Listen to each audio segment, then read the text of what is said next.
हमारे प्यारे बच्चों, स्वागत है एक बार फिर से आपके अपने यूट्यूब चैनल लर्न विद एजे में। बच्चों, आशा करते हैं आप स्वस्थ और मस्त होंगे, पढ़ाई लिखाई अच्छी खासी चल रही होगी। बच्चों, आज आपके सामने हम हाजिर हैं पास्ट कंटिन्यूअस टेंस को लेकर। इसमें बेटा हम इस सिंपल से लेकर इंटरोगेटिव के रूल 2 तक एक्टिव से पैसिव वॉइस को बनाना के पैटर्न तथा स्ट्रक्चर को दोनों को साथ सीखेंगे। कैसे किसी हिंदी सेंटेंस को इंग्लिश में ट्रांसलेट किया जाता है और कैसे किसी इंग्लिश सेंटेंस को पैसिव वॉइस में कन्वर्ट किया जाता है बेटा। ठीक है, आगे बढ़ने से पहले हम आपको ये बता दें कि जो भी बच्चे हमारे इस चैनल पर नया है, सबसे पहले हमारे इस चैनल को लाइक, ज़्यादा से ज़्यादा शेयर अपने दोस्तों तक शेयर कर जरूर करेंगे बेटा, और इसे सब्सक्राइब करना ना भूलिएगा। ठीक, इससे पहले बेटा मैं present indefinite, continuous, present perfect, past indefinite tense के सभी एक्टिव से पैसिव वॉइस के बनाने के नियम मैंने अपने चैनल पे ऑलरेडी अपलोड कर दिए हैं।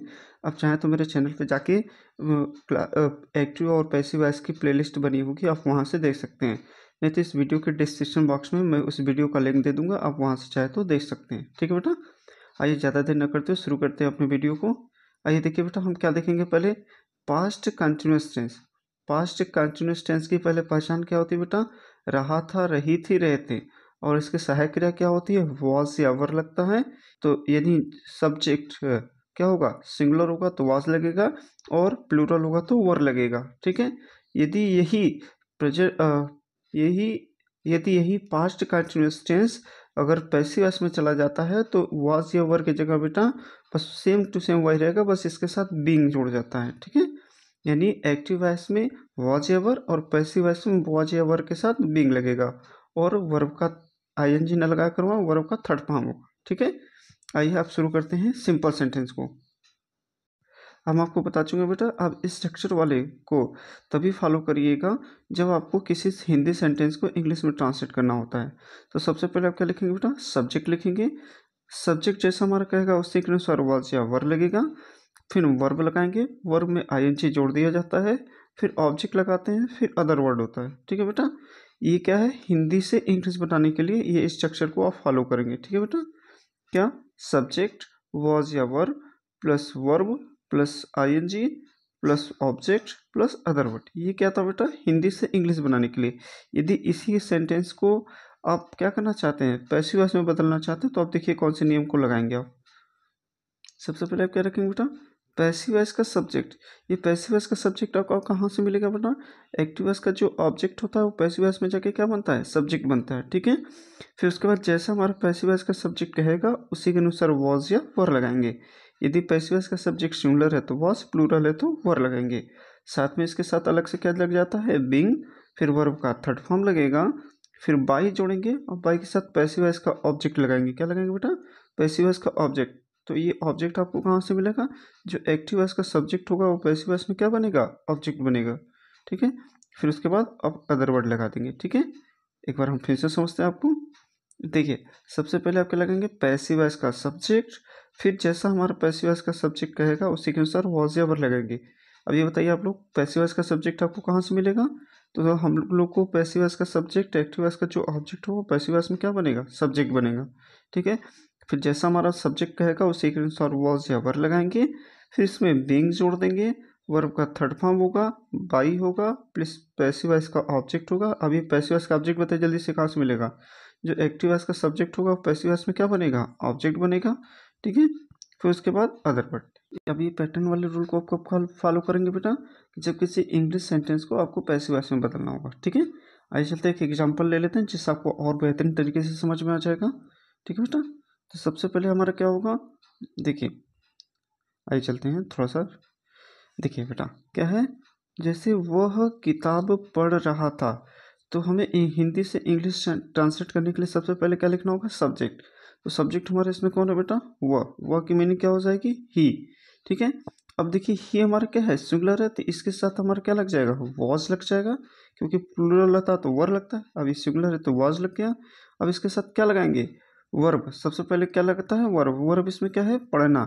ठीक है, पढ़ रहा था, तो पढ़ना का क्या होता है, रीड होता है। अब हम क्या करते हैं, वर्ब में आईएनजी क्या करते हैं, जोड़ देते हैं। अब पढ़ने का प्रभाव किस पर पड़ रहा था, किताब पर, तो किताब का क्या होगा, अ बुक। ठीक है, he was reading a book. अब आप क्या करेंगे बेटा, इसका पैसिव वॉइस देखिए कैसे बनेगा। ठीक है, पैसिव वॉइस बनाने के लिए आप एक बार हमारे वो पैटर्न वाले नियम को एक बार जरूर देख लीजिएगा बेटा, ठीक है। आइए हम आपको बना के दिखाते हैं। तो सबसे पहले आप यहाँ क्या लिखेंगे, हमें क्या लिखना होता है, पैसिव वॉइस का सब्जेक्ट लिखना होता है। पैसिव वॉइस का सब्जेक्ट आपको कहाँ से मिलेगा, एक्टिव वॉइस का जो ऑब्जेक्ट होता है वो पैसिव वॉइस में क्या बनता है, सब्जेक्ट बनता है। अब देखिए, अब हम जैसा कि हमारा पैसिव वॉइस का सब्जेक्ट क्या है, सिंगुलर है, तो इसके साथ हमारा क्या लग गया, वॉज लग गया, प्लस उसके साथ क्या लगाना होता है, बीइंग लगाना होता है। फिर क्या लगाएंगे, वर्ब का थर्ड फॉर्म, रीड का थर्ड फॉर्म बेटा रीड ही होता है। फिर बाय लगाएंगे और फिर यहाँ क्या लगाएंगे, पैसिव वॉइस का ऑब्जेक्ट। ये पैसिव वॉइस का ऑब्जेक्ट आपको कहाँ से मिलेगा, जो एक्टिव वॉइस का सब्जेक्ट होगा वो पैसिव वॉइस में जाके क्या बनेगा, ऑब्जेक्ट बनेगा। ठीक है बेटा, आइए एक बार फिर से समझा देते हैं इसे। वह किताब पढ़ रहा था, तो सबसे पहले आप क्या लिखेंगे, सब्जेक्ट। सब्जेक्ट हमारा कौन है, वह, तो वह की मीनिंग हो गई ही। उसके बाद ही सिंगुलर है तो यहाँ वॉज लग गया। फिर उसके बाद वर्ब लिखना है। वर्ब का क्या होगा, पढ़, तो हम यहाँ क्या लिखेंगे, पढ़ना का क्या हो गया, रीड। अब इसमें ING जोड़ देंगे तो रीडिंग हो जाएगा। अब क्या होगा, किस पढ़ने का प्रभाव किस पर पड़ रहा था, कि एक किताब पर। ठीक है, तो किताब का क्या हो जाएगा, अ बुक। अब हम पैसिव वॉइस का कैसे बनाएंगे, देखिए, तो सबसे पहले क्या लिखेंगे, अ बुक। अ बुक हमारा ये कहाँ से मिला बेटा, ये हमें क्या लिखना होता है, पैसिव वॉइस का सब्जेक्ट। पैसिव वॉइस का सब्जेक्ट आपको कहाँ से मिलेगा, एक्टिव वॉइस का जो ऑब्जेक्ट होगा पैसिव वॉइस में सब्जेक्ट बनेगा। अब ये सिंगुलर है इसलिए यहाँ वॉज लग गया। फिर बीइंग लगाएंगे, फिर रीड, फिर यहाँ क्या लगाएंगे बेटा, बाय। फिर पैसिव वॉइस का ऑब्जेक्ट। ऑब्जेक्ट कहाँ से मिलेगा, जो एक्टिव वॉइस का सब्जेक्ट वो पैसिव वॉइस में ऑब्जेक्ट बनेगा। ये बेटा हमारा सिंपल का स्ट्रक्चर और पैटर्न दोनों समाप्त होता है। आशा करते हैं आपको अच्छे से समझ में आया होगा। अब आइए चलते हैं अपने निगेटिव रूल की तरफ। ठीक है बेटा, देखिए बेटा, अब हम निगेटिव रूल को देखेंगे। निगेटिव का मतलब क्या होता है, नकारात्मकता का अभाव।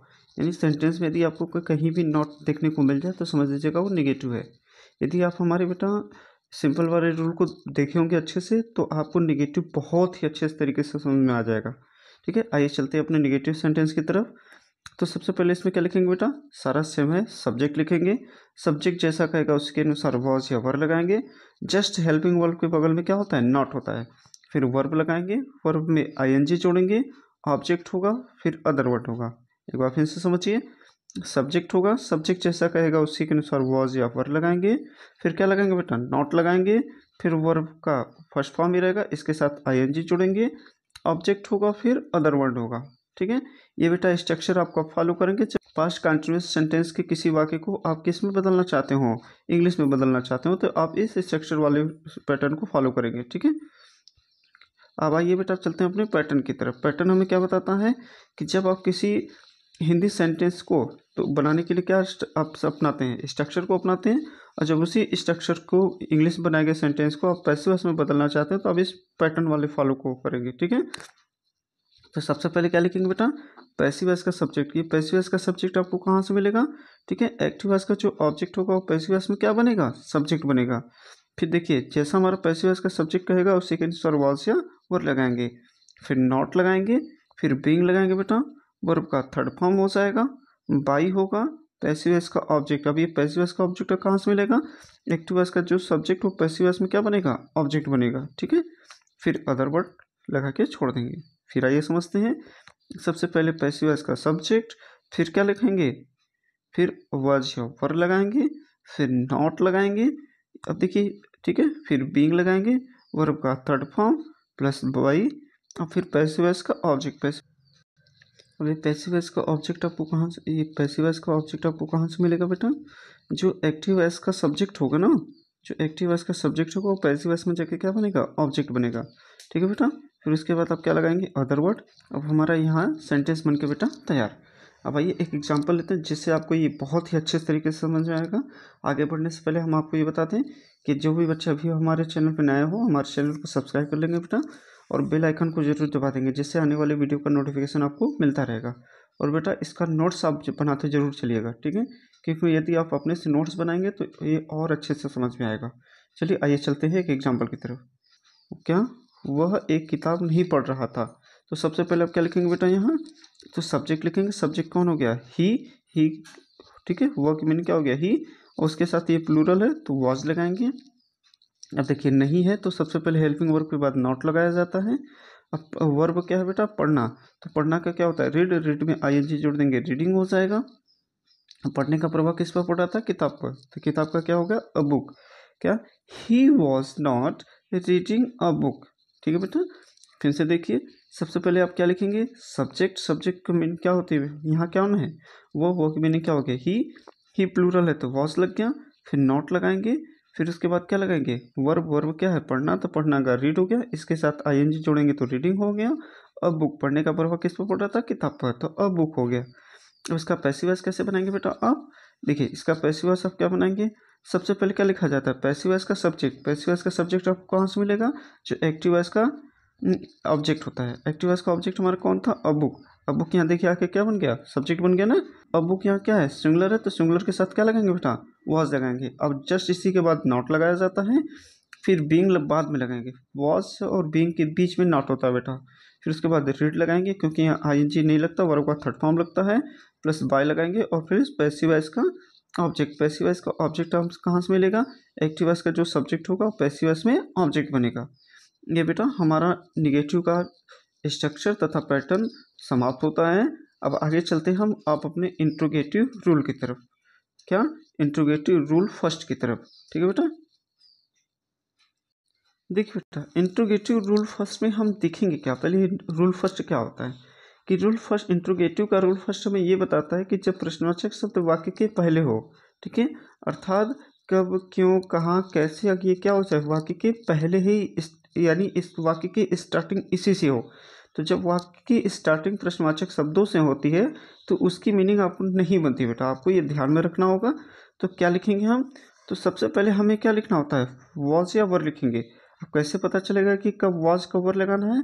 तो जो आपका सब्जेक्ट कहेगा, सब्जेक्ट जैसा कहेगा उसी के अनुसार वॉज या वर लगाइएगा, फिर वर्ब लगाइएगा, वर्ब में आईएनजी जोड़िएगा बेटा, फिर ऑब्जेक्ट होगा, फिर अदर वर्ड, फिर ठीक है, फिर क्वेश्चन मार्क। ये सेंटेंस हमारा मतलब हिंदी से इंग्लिश बनने का सेंटेंस का जो स्ट्रक्चर होता है वो तैयार हो गया। फिर से एक बात देखिए, सबसे पहले क्या लगाना है? वॉज या वर लगाना है। तो कैसे लगाएंगे आप? इस सब्जेक्ट को देखकर, सब्जेक्ट जैसा कहेगा उसी के अनुसार वॉज या वर लगाएंगे, फिर सब्जेक्ट लिखेंगे, वर्ब जो होगा वर्ब में आईएनजी जोड़ देंगे, ऑब्जेक्ट होगा, अदर वर्ड होगा, फिर क्वेश्चन मार्क।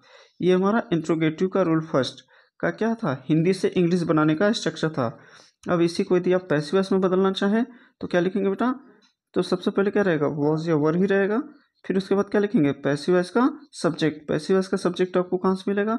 जो एक्टिव वॉइस का ऑब्जेक्ट होता है वो पैसिव वॉइस में क्या बनेगा? सब्जेक्ट बनेगा। फिर उसके बाद आप यहाँ बीइंग जोड़ेंगे, वर्ब का थर्ड फॉर्म होगा, बाई होगा, पैसिव वॉइस का ऑब्जेक्ट होगा। अब ये पैसिव वॉइस का ऑब्जेक्ट कहाँ से मिलेगा? एक्टिव वॉइस का जो सब्जेक्ट होगा पैसिव वॉइस में ऑब्जेक्ट बनेगा। फिर उसके बाद आप क्या लिखेंगे? अदर वर्ड लिखेंगे, फिर क्वेश्चन मार्क बेटा। ये हमारा क्या है? पैटर्न तैयार हो गया। ठीक है, अब ये पैटर्न किस लिए होता है कि यदि इस स्ट्रक्चर के द्वारा जो आप इंग्लिश सेंटेंस बनाए ना उसी को आप पैसिव वॉइस में कैसे बदलेंगे, उसके लिए पैटर्न वाले इसको फॉलो करेंगे आप। ठीक है, अब आइए एक बार फिर से आपको हम बता देते हैं। तो सबसे पहले क्या लिखेंगे बेटा? वॉज या वर लिखेंगे। किसको देखकर? पैसिव वॉइस के सब्जेक्ट को देखकर। पैसिव वॉइस का सब्जेक्ट जैसा कहेगा उसी के सर वॉज या वर लगाएंगे। अब ये पैसिव वॉइस का सब्जेक्ट आपको कहाँ से मिलेगा? जो एक्टिव वॉइस का ऑब्जेक्ट होता है वो पैसिव वॉइस में सब्जेक्ट बन जाएगा। ठीक है, फिर उसके बाद बीइंग लगाएंगे, वर्ब का third form, plus by, plus passive voice का ऑब्जेक्ट। ये पैसिव वॉइस का ऑब्जेक्ट कहाँ से मिलेगा? एक्टिव वॉइस का सब्जेक्ट, पैसिव वॉइस में ऑब्जेक्ट। फिर क्या लगाएंगे बेटा? अदर वर्ड जोड़ेंगे। ठीक है, उसके बाद क्वेश्चन मार्क लगाएंगे। ये हमारा स्ट्रक्चर और पैटर्न समाप्त होता है बेटा। आइए अब एक एग्जांपल लेते हैं जिससे आपको और अच्छे से समझ में आएगा। जैसे देखिए बेटा, क्या वह किताब पढ़ रहा था?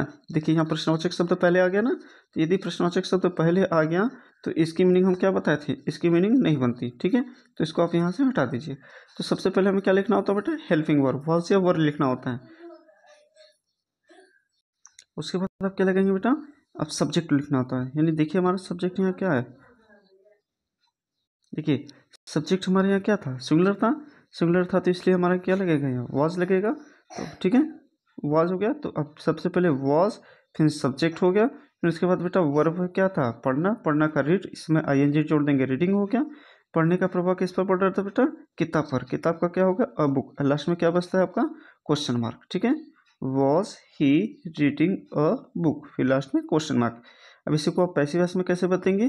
तो जैसा हम बताते हैं, वॉज या वर्क के साथ जब पैसिव वॉइस में ऐड जाता है तो वॉज या वर्क के साथ क्या लगता है? बीइंग लगता है। ठीक है, तो सबसे पहले आप क्या लिखेंगे, वॉज लिखेंगे। किसको देखकर बेटा, पैसिव वॉइस के सब्जेक्ट को देखकर। पैसिव वॉइस का सब्जेक्ट हमें कहाँ से मिलेगा, एक्टिव वॉइस का जो ऑब्जेक्ट होगा। ये देखिए एक्टिव वॉइस का ऑब्जेक्ट यहाँ पैसिव वॉइस में क्या बन गया, सब्जेक्ट बन गया। तब ये क्या है, सिंगुलर है, तो इसके साथ क्या लग गया, वॉज लग गया। फिर इसके बाद बीइंग लगाएंगे बेटा।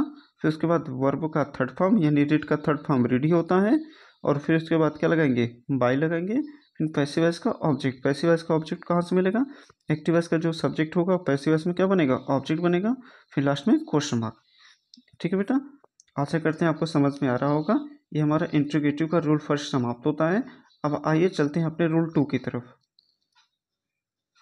देखिए इंट्रोगेटिव का रूल 2 हमें क्या बताता है बेटा, कि जब प्रश्नवाचक शब्द वाक्य के बीच में आ जाए। ठीक है, इंट्रोगेटिव का रूल 2 हमें ये बताता है कि जब प्रश्नवाचक शब्द वाक्य के बीच में आ जाए तो सबसे पहले उन्हीं प्रश्नवाचक शब्दों की मीनिंग बनाई जाती है।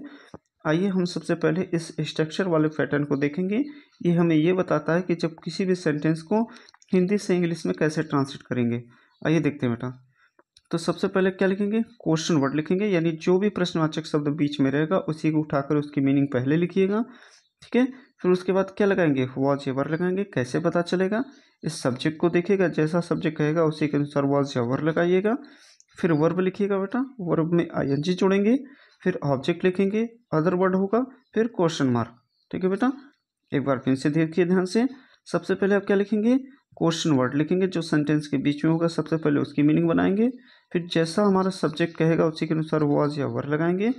फिर सब्जेक्ट लिखेंगे, वर्ब लिखेंगे, इसमें आईएनजी जोड़ेंगे, ऑब्जेक्ट होगा, अदर वर्ड होगा, फिर उसके बाद क्वेश्चन मार्क। ठीक है, ये क्या था बेटा, हिंदी से इंग्लिश बनाने के लिए। अब आइए इंग्लिश को पैसिव वॉइस में कैसे बदलेंगे। तो हम आपको बताते हैं बेटा कि एक्टिव वॉइस का जो भी क्वेश्चन वर्ड होगा वो पैसिव वॉइस में बदलता नहीं है, सेम टू सेम स्वरूप में होता है। ठीक है, इसलिए क्वेश्चन वर्ड सेम रहेगा। फिर जैसा ये कहेगा उसी के अनुसार वॉज या, ठीक है, जैसा ही पैसिव वॉइस का सब्जेक्ट कहेगा इसी के अनुसार वॉज या वर लगाएंगे। ठीक है, फिर बीइंग हो जाएगा, वर्ब का थर्ड फॉर्म होगा।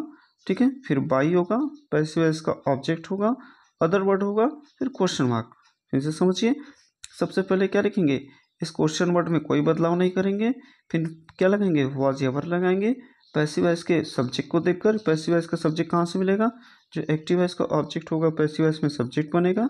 फिर बीइंग लगाएंगे, वर्ब का third form, by, passive voice का ऑब्जेक्ट कहाँ से मिलेगा, एक्टिव वॉइस का जो सब्जेक्ट होगा वो पैसिव वॉइस में क्या बनेगा, ऑब्जेक्ट बनेगा। फिर उसके बाद अदर वर्ड, फिर क्वेश्चन मार्क। ये हमारा क्या था, हिंदी से इंग्लिश बनाने का नियम स्ट्रक्चर और इंग्लिश से पैसिव वॉइस बनाने का नियम पैटर्न। आइए एक एग्जांपल लेते हैं जिससे आपको और बेहतरीन तरीके से समझ में आ जाएगा।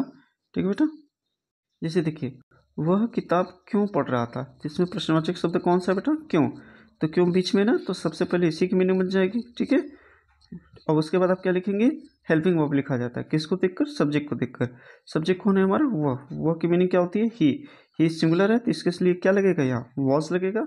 अब यहाँ सब्जेक्ट लिख दीजिए ही। फिर उसके बाद वर्ब लिखना होता है बेटा, वर्ब हमारा क्या है, पढ़ना। तो पढ़ना का क्या हो गया, रीड, इसमें आईएनजी जोड़ देंगे तो रीडिंग हो जाएगा। फिर उसके बाद अ बुक, फिर उसके बाद क्वेश्चन मार्क। ठीक है बेटा, क्या, सबसे पहले क्वेश्चन वर्ड, ठीक है, और उसके क्वेश्चन वर्ड क्या है यहाँ, क्यों की मीनिंग क्या हो गई, वाई। फिर उसके बाद हेल्पिंग वर्ब वॉज, किसको देखकर लगाएंगे, इस सब्जेक्ट को देखकर। सब्जेक्ट हमारा कौन है बेटा, वह की मीनिंग क्या हो गई, ही है तो यहाँ वॉज लगाएंगे। फिर उसके बाद वर्ब लिखेंगे, कौन सा है, पढ़ना, पढ़ना का हो गया रीड, इसमें आईएनजी जोड़ेंगे, रीडिंग हो गया। फिर उसके बाद अ बुक, फिर क्वेश्चन मार्क। अब इसको पैसिव वॉइस में कैसे बदलेंगे बेटा, तो हम आपको बताए थे एक्टिव वॉइस का जो भी क्वेश्चन वर्ड होगा वो पैसिव वॉइस में बदलता नहीं है, सेम टू सेम रहता है। ठीक है, फिर आप क्या करेंगे, अब लगाएंगे हेल्पिंग वर्ब, किसको देखकर बेटा, पैसिव वॉइस के सब्जेक्ट को देखकर। पैसिव वॉइस का सब्जेक्ट आपको कहाँ से मिलेगा, एक्टिव वॉइस के ऑब्जेक्ट से। तो देखिए यहाँ ये क्या है, सिंगुलर है तो इसलिए यहाँ क्या लग गया, वॉज लग गया। फिर पैसिव वॉइस का सब्जेक्ट हो गया। फिर बीइंग लगाएंगे, वर्ब का थर्ड फॉर्म होता है रीड होता है, बाई होगा। फिर पैसिव वॉइस का ऑब्जेक्ट, पैसिव वॉइस का ऑब्जेक्ट कहाँ से मिलेगा, एक्टिव वॉइस का जो सब्जेक्ट होगा पैसिव वॉइस में ऑब्जेक्ट बनेगा। तो यहाँ देखिए ही था तो यहाँ हिम हो गया। फिर उसके बाद आप क्या लगाएंगे, क्वेश्चन मार्क। ठीक बेटा, ये हमारे यहाँ सेंटेंस बनकर तैयार, क्या बना, watch a book being read by him. ये हमारा पैसिव वॉइस बन के तैयार हो गया बेटा। आज आशा करते हैं और उम्मीद करते हैं कि आपको अच्छे से समझ में आ रहा होगा। आइए चलते हैं अपने एक छोटे से क्वेश्चन की तरफ। ये हमारे चैनल का लिंक है बेटा, अब यूट्यूब पर जाके या गूगल पे सर्च करेंगे तो मेरा चैनल आपको मिल जाएगा, जहाँ से आप हमारे चैनल को सब्सक्राइब कर सकते हैं। आइए बेटा चलते हैं अपने क्वेश्चन की तरफ। वक्त हंसाता भी है, वक्त रुलाता भी है, लेकिन वही वक्त है जो सब कुछ सिखाता भी है। क्या बेटा? वक्त हंसाता भी है, वक्त रुलाता भी है, लेकिन वही वक्त है जो सब कुछ सिखाता भी है। कहने का मतलब मैं अपने क्लास 10th और 12th के विद्यार्थियों से कहना चाहूँगा कि जो भी बच्चे बोर्ड एग्जाम में होंगे वो अच्छे से तैयारी करिए, क्योंकि आपके पास बहुत ज़्यादा समय नहीं बचा है। मैं आपके पूरे बोर्ड एग्जाम में आपके साथ लगा रहूँगा। ठीक है बेटा? आपको कोई समस्या होती है आप मेरे कमेंट्स बॉक्स में ज़रूर बताइएगा, मैं आपको उसका समाधान करूँगा। और इसी तरह के मज़ेदार इंटरेस्टिंग वे में इंग्लिश तथा इंग्लिश ग्रामर पढ़ने के लिए आप हमारे यूट्यूब चैनल के साथ बने रहिएगा। ये वीडियो हमारा आपको पसंद आया बेटा, इसको लाइक ज़्यादा से ज़्यादा अपने दोस्तों तक शेयर और इसे सब्सक्राइब करना ना भूलिएगा। सब्सक्राइब करने के साथ ही बेल आइकन को जरूर दबा दिएगा ताकि हमारे आने वाले अगले वीडियो का नोटिफिकेशन आपको मिलता रहे। तब तक के लिए बेटा नमस्कार, टाटा, गुड बाय, सत श्री अकाल।